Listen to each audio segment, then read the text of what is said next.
Coming up on this episode of Focus, we partner with the Weller Health Education Center to bring you food for thought. How far do you live from a supermarket? Well, if you answered a mile or more, you may live in what the USDA calls a food desert. I'll have that report coming up.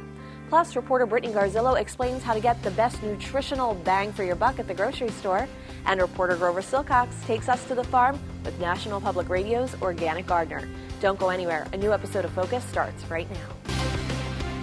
Focus showcases the people, places, and issues that matter to you.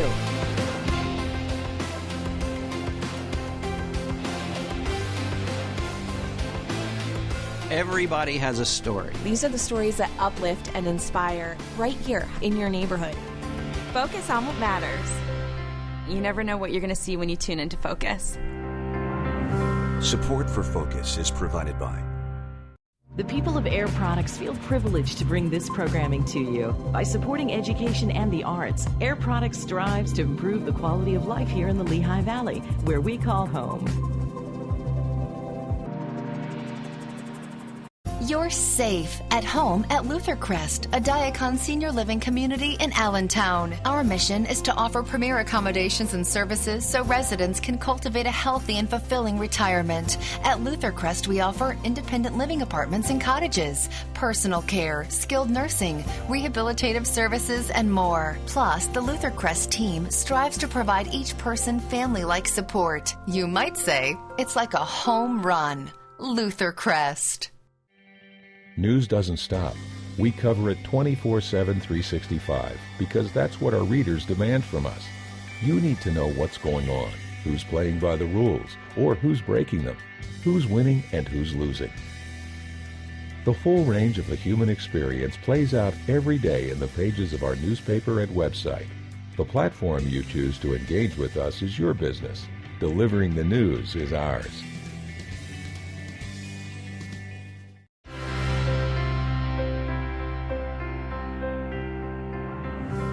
Thank you for joining us. I'm Laura McHugh. For this episode of Focus, PBS 39 partners with the Weller Health Education Center to present Food for Thought. It's the first in a 6-part series where we focus on wellness, with topics ranging from stress to self-esteem. But first, we focus on nutrition, and we especially want to reach the younger members of our audience, including these 5th graders in our studio today. Reports from the U.S. Department of Agriculture estimate that about 1 in 10 Americans live more than a mile from a supermarket. They classify these areas as food deserts because they lack access to fresh, affordable produce. In our region, major sections of Allentown, Bethlehem, and Easton fall into this category, but a handful of organizations work in concert to bring fruits and veggies to these underserved areas. Take a look.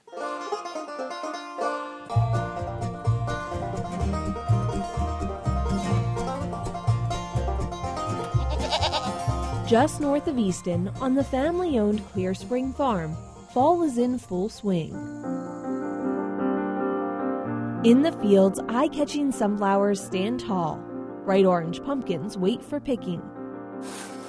Inside the barn on Wednesday afternoons, members of the Cromer clan fill bag after bag with fresh-picked produce. We try to get probably 6-7 different things every week. This week in particular, they're getting sweet corn, green beans or yellow beans, a winter squash, some onions, and tomatoes. After they pack 29 bags, owner Terry Cromer and her family load each and every one into the bed of this red truck and begin the 8-mile trip to First Moravian Church in Easton's West Ward. And the people come there and pay for their shares and pick up their vegetables. Run by the Greater Lehigh Valley chapter of Buy Fresh, Buy Local, the Farm Shares program started earlier this year. Shareholders sign up in the spring, then pay a discounted price for their produce every week. $15 for a half share, $25 for a full share. We have 3 farm shares going on right now. We have one in the Southside Bethlehem area. We have one with the Westward Neighborhood Partnership in Easton, and we also have one in the Jordan Heights neighborhood in Allentown. Each one is located in an area classified as a food desert by the U.S. Department of Agriculture. Even though residents in these areas live within miles of local farms, the nearest grocery store is more than a mile away, making programs like this one of their few sources of fresh, let alone local, fruits and vegetables. It's pretty surprising, actually. Within the Greater Lehigh Valley, Within a year, people spend about $1.3 billion on food directly for their homes. However, less than 1% of that food is bought directly from farmers by the consumer. So it's pretty alarming when you think about it. In South Bethlehem, 2 weekly farmers markets, including the Bethlehem Farmers Market at Campus Square at Lehigh University, try to fill the gap during spring, summer, and fall. The goal is just to get good, healthy, sustainable food into the Bethlehem area and really serve the local community. There's really just not reliable access to fresh food here within walking distance. Kylie Ford manages the market, where farmers like Chuck Armitage of Let Us Alone Farm set up shop every Thursday from 11 in the morning until 3 in the afternoon. Thank you very much. You have a nice day, and I'll see you next week. I think it helps a lot of the people who don't have access other than the little tiny convenience stores. Especially I notice a lot of the elderly people from the high-rises around here really appreciate me being here, that they can come and pick up fresh stuff every week. People from campus and the neighborhood drop by to listen to live music and personally pick through pile after pile of tomatoes, sweet corn, peppers, peaches, pears, and so much more. Here we have red beets, leeks. These are heirloom tomatoes. Some vendors even accept government vouchers to give both the college students and staff and neighborhood residents a chance to try something new and fresh. Because we're chemical free and I've been farming my farm for 18 years, my stuff is very nutrient dense, a lot better for you than the things you would find at a grocery store. Back in Easton, Terry also notices that she exposes customers to new tastes and textures. For them, it's like, tomatoes, and the fact that the tomatoes are soft as compared to them being hard when you buy them in the grocery store, and it's a whole different taste, and they learn to appreciate those kind of things, which makes you feel good when you grow that for them. With programs like these, local farmers create a little oasis in the region's urban food deserts. Though many of these food deserts lack access to a grocery store, they often do have a variety of fast food restaurants. Here to share more about that topic is Joe Webster. Joe's the Director of Education at the Weller Health Education Center, and he also happens to be my husband. So thanks for being here today. Thank you for having me. You didn't have much choice. No, I didn't. Well, this time we want to get our studio audience involved. We have about 80 fifth graders here from Dunnigan Elementary School, which is located right in the heart of that South Bethlehem food desert. Joe, you've prepared a quiz for these students and for our viewers at home to play along too, right? Yeah, we want to see if these kids can identify some of maybe better choices if they're choosing fast food. So what are we starting with here? So we're going to start with a Big Mac from McDonald's and then a premium bacon ranch crispy chicken salad also from McDonald's. So what we want to do is we want to see if the kids can identify which one of these two foods actually have the most calories. So at this time, this is your turn, audience. If you think the Big Mac has more calories, push the number 1. If you think the salad has more calories, push the number 2. And while the kids are responding, I just want to point out that we are using McDonald's. We're picking on McDonald's, but really this applies to any fast food chain or fast food restaurant. Yeah, any fast food restaurant, these same kind of rules will apply.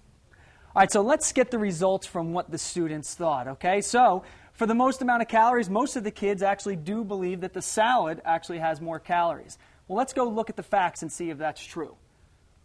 What a smart group. It is a smart group, okay? So they were able to figure that out, and maybe they could tell because of the amount of ranch dressing that they see on the side here. If we look at the facts here to what they say, it does have a lot more, or a little bit more calories in the salad, 570 to 550. The fat content, there's actually a lot more fat in the salad as well. Really? Yeah, and that comes from all of the ranch dressing and the bacon and all of those things that are put onto the salad. Proteins are actually pretty similar. Same. Yeah. The carbohydrates, because of the bun, is actually greater in the burger. That makes sense. But then the sodium is actually a big difference. With the sodium in the salad, it's because of all of the bacon and then that crispy chicken. And when we talk about crispy chicken, what are we talking about? Fried chicken. So there are ways to make this salad even healthier. Cut back on the ranch dressing, get grilled chicken instead of the fried chicken. That's a great tip. Now we also have a breakfast option, so we're going to keep moving down the line here. And what do we have here, Joe? So we have two breakfast options. The first one is from McDonald's. We have an Egg McMuffin. The Egg McMuffin is obviously the muffin, egg, cheese, and Canadian bacon. So that's right here. So that's right here. And then we also have Dunkin' Donuts, a wheat bagel with cream cheese.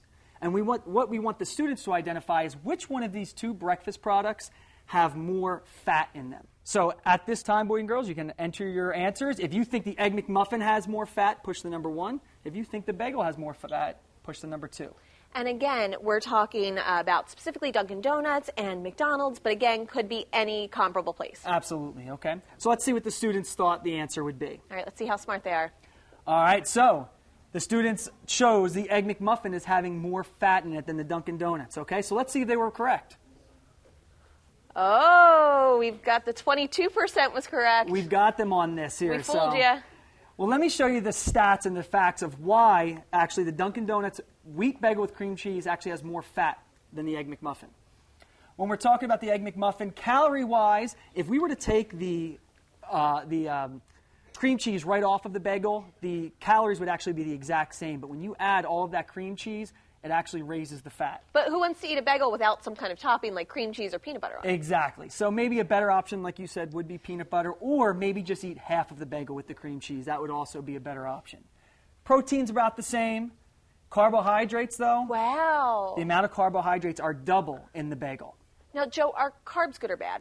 Carbs are not a bad thing. They're actually a good thing. They give our body energy. However, too much of a good thing can be bad. So you have to really watch the amount of carbohydrates you're putting into your body, because if you're not burning all of those carbs off, it can get stored into your body as fat. So unless I'm running a 5K today, I probably don't need to eat a bagel every day. Unless you're having intense exercise, you could probably skip the bagel in the morning. Okay. And I know there was one more point we wanted to hit on this, right? Yeah, and the sodium content actually is not too far off. The sodium is pretty much the same for both products. And so now we have actually a drink option to go with our breakfast here. Not that necessarily you would have soda and sports drinks with breakfast, but it's another option as well. Yeah, so what we want to see if the students can identify which product, the soda or the sports drink, actually contains more sugar in it. Okay, so at this point, boys and girls, I want you to pick up your clickers, and I want you to answer if you think the soda has more sugar, or do you think the Gatorade has more sugar in it? And once again, we're picking on Coca-Cola, we're picking on Gatorade, but this applies to any cola and really any sports drink. It really does. So let's see what the audience thought with this. All right, so almost 60% recognize that the soda does have more sugar. So that's good. We have a smart audience. However, when you go ahead and you look at the nutritional value for a soda versus a Gatorade, it is actually very similar. Calorie-wise, as you can see, they're almost the exact same. And sugar-wise, there's only slightly more sugar in the soda. Okay, and so with the soda, you're talking almost 10 teaspoons of sugar in just one 12-ounce can versus almost 9 in this Gatorade. So that's a lot of sugar for both of these options. So, Joe, what's the moral of the story? The moral of the story is that we want kids to learn more about reading the nutrition facts labels, doing the research so that they understand what they're putting into their body. And we'll learn more about this in a little bit. You'll stick around and tell us more in a bit? Absolutely. I'd love to. All right. Thanks, Joe. As we said, we'll share more tips on this topic later on in the show. In 2012, the USDA estimated almost 15% of American households experienced what they call food insecurity. That means they didn't have enough food for all the members of the family. Focus reporter Brittany Garzillo has more about a special program for families facing this challenge. Brittany. Thanks, Laura. Now that we've become more conscious with our food choices, it's time to start applying that knowledge in the grocery store. But with food prices on the rise, shopping off the shelves isn't what it used to be. In fact, the USDA reports that food prices increased as much as 2.5% from last year. That's why I recently made a trip to the local grocery store with our friends at the Second Harvest Food Bank of the Lehigh Valley to learn tips for buying healthy on a budget.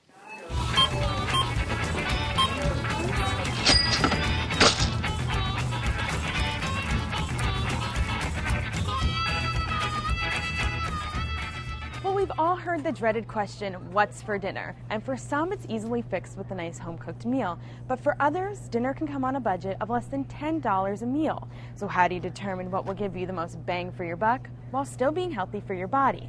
The Second Harvest Food Bank of the Lehigh Valley teamed up with the Share Our Strength organization to implement a program that teaches parents not only healthy food habits, but how to do so while staying in a budget. It's called Cooking Matters, and today I'm joined with one of their registered dietitians, Stephanie Haynes, to tell us more. Stephanie, thanks so much for being with us today. My pleasure. So tell me a little bit about the Cooking Matters program. Sure.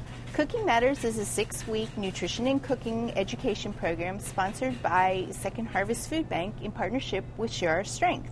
The program is aimed at helping low-income families shop for and prepare healthy, tasty meals on a budget. So now I understand that in week 5, you take those participants out to the grocery store and you share with them 4 key tips for buying healthy on a budget. Yes, our first key tip is unit pricing, and unit prices are found on the shelf tags of every product in the store. The unit price is the price per weight or volume.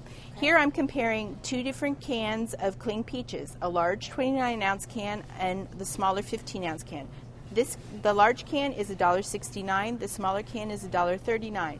The unit price on the larger can is 93.2 cents.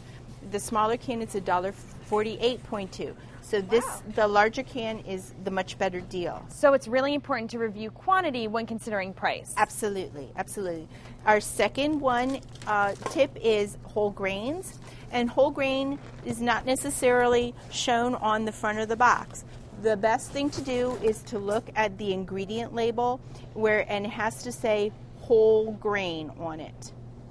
Okay? Or this one says whole grain wheat. Actually, absolutely. This one says whole oats. The third fact is your nutrition facts. And in these, it's important to look at the serving sizes, the servings per box, the calories, and then the percent of daily values. And now tell me about this produce in here. Is that the 4th tip? The 4th tip is fresh versus canned versus frozen. And in this, fresh doesn't necessarily mean that is the best buy for you. And why is that? Well, because frozen and canned foods are always packaged at their height of peak of freshness. And so today, our can of the whole kernel corn would be our best buy. Wow.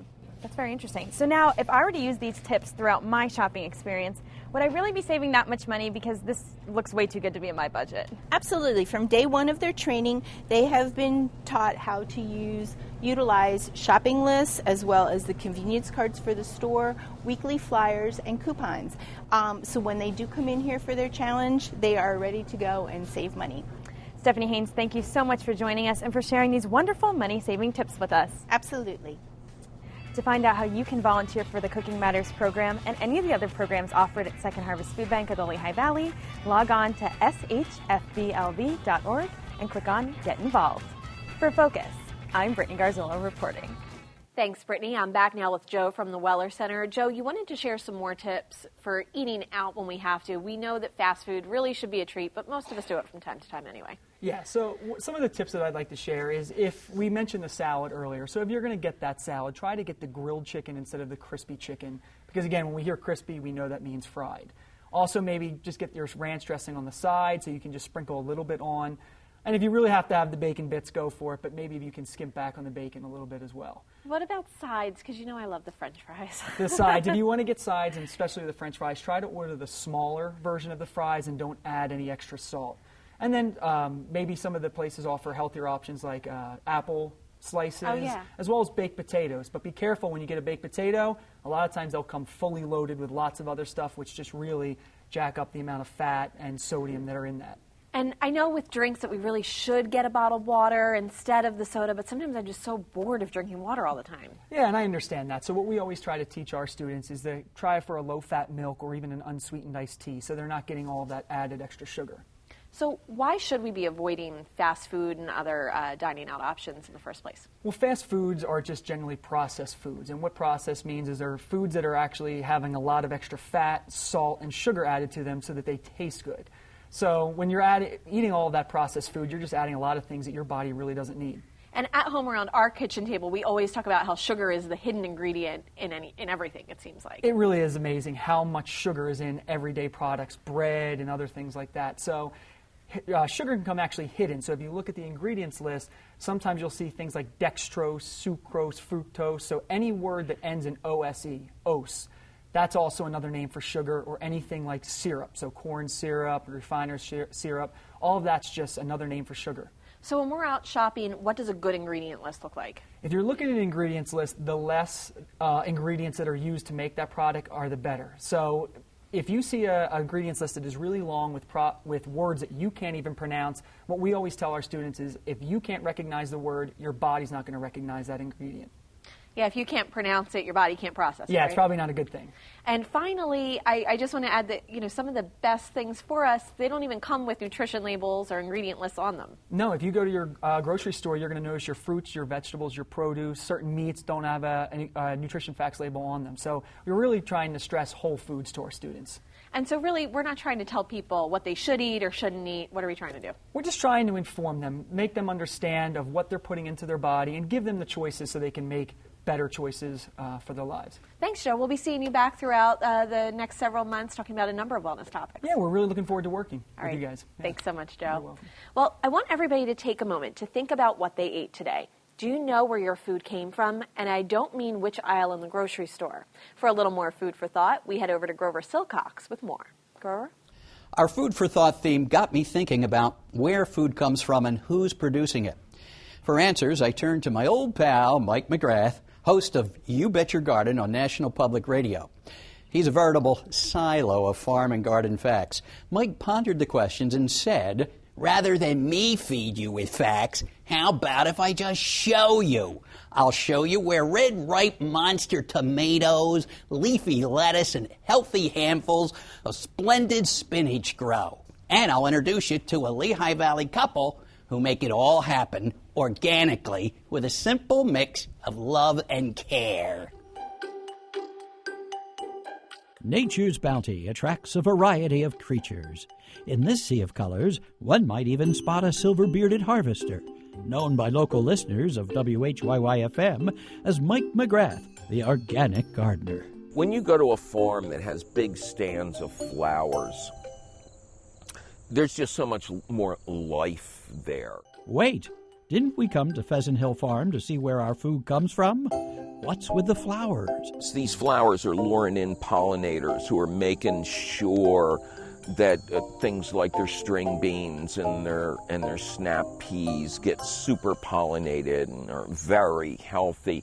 They're bringing in birds that eat the bad bugs right off the crop plants. I mean, it's a win-win. It's a win-win for George and Melanie DeVault, Mike's friends who grow fresh flowers and a plethora of pristine produce organically.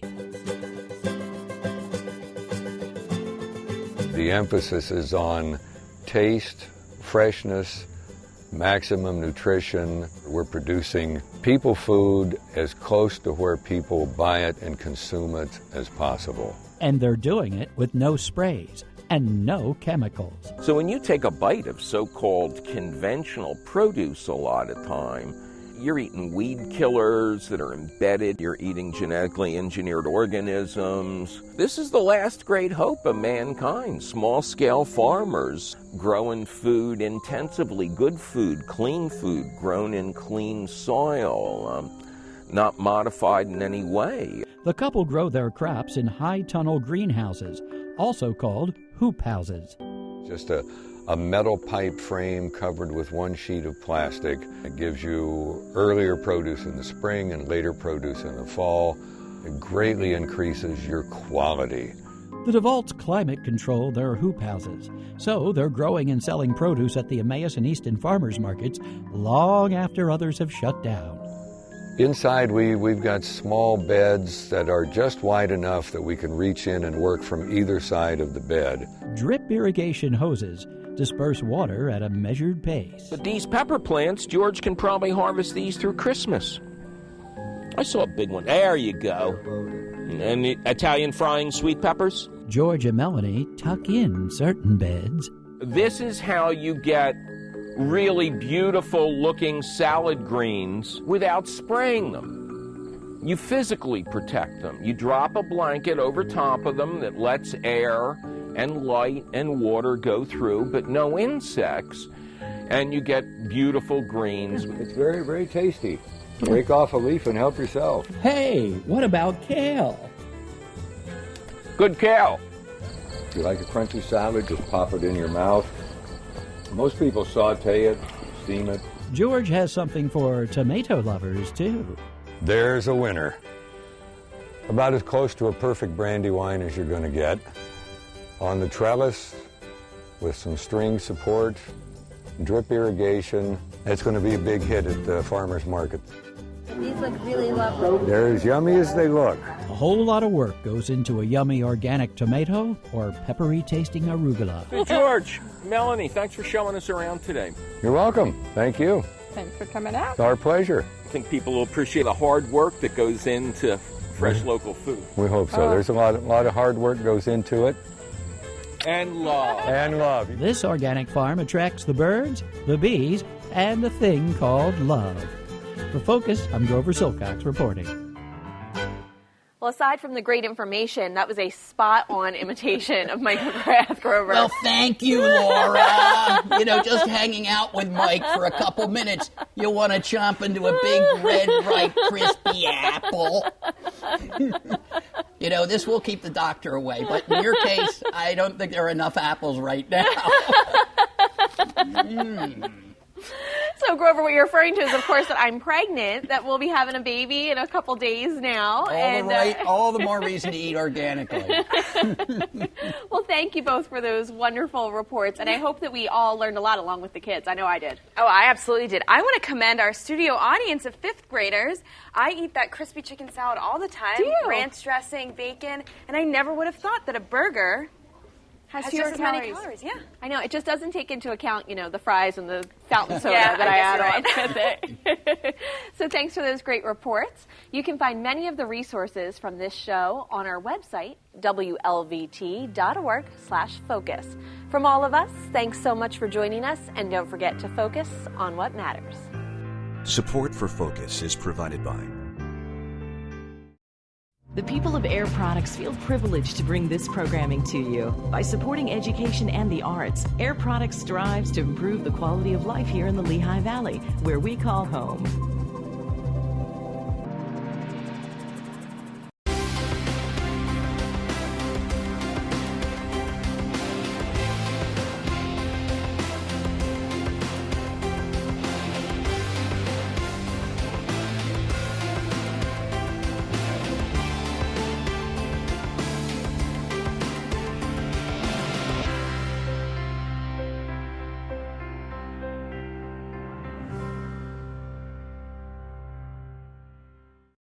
In 1948, John Walson put an antenna on top of a mountain and ran a cable back to his television store. Cable TV was born. Now, over 60 years later, his vision has changed the way we get our information, from super high-speed internet to stunning high-definition television. Service Electric is committed to leading the way in the community with the best coverage of local high school, college, and professional sports, and groundbreaking technology in